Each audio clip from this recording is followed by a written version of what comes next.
यहाँ एक नन्हा लड़का नंगे पांव फर्श पर बेहद सावधानी से चल रहा था, लेकिन उस फर्श के नीचे छुपा था एक घातक फंदा, एक स्टील का कांटा। जरा सी चूक होती और आवाज हो जाती और फिर मिलती बेरहम सजा। उसका दिल डर से कांप उठा, लेकिन उसके पास कोई चारा नहीं था। दर्द सहकर भी उसे ये रास्ता पूरा करना ही था। रात के खाने पर गुरुजी ने अपनी हथेली को चाकू से चीर दिया और कुछ मंत्र सा बुदबुदाया। क्षण भर में वो जख्म खुद ही भर गया। गुरु ने कहा, एक निंजा को दर्द और भूख भूलनी होती है, क्योंकि यही इंसान की सबसे बड़ी कमजोरी है। सभी बच्चे इसे समझ नहीं पाए, लेकिन नरे झांग के चेहरे पर एक गहरी सोच थी। रात को सब बच्चे चैन से सो गए, पर लेइका अपने घायल पैरों के दर्द से तड़पता रहा। आंखों से आंसू बहते रहे, लेकिन वो चीख भी नहीं सका। बस एक बहन सी शिष्या ने चुपचाप उसके जख्मों पर पट्टी बांधी। वहीं से उनके बीच एक गहरा रिश्ता बन गया। वे सभी बच्चे अनाथ थे और ये निंजा संगठन उन्हें पाला करता था, सिर्फ इसीलिए ताकि उन्हें ट्रेन कर सके भाड़े के हत्यारे बनाने के लिए। समय बीता, लेई सांग सबसे तेज और सफल शिष्य बना और उसकी वही साथी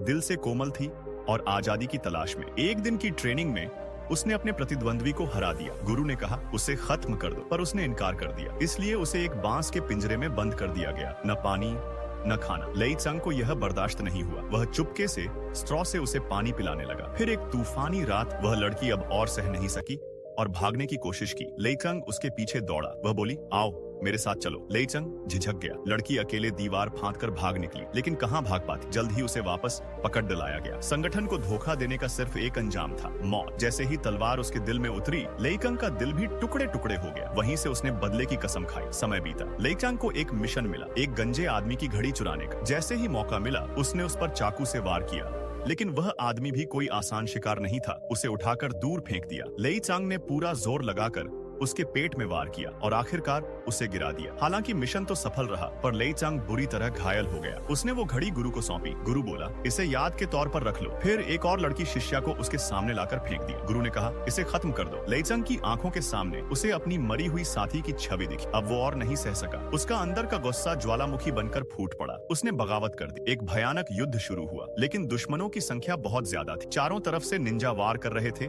और लेई सांग अकेला पड़ता जा रहा था। धारदार हथियारों की बारिश में लेई सांग खून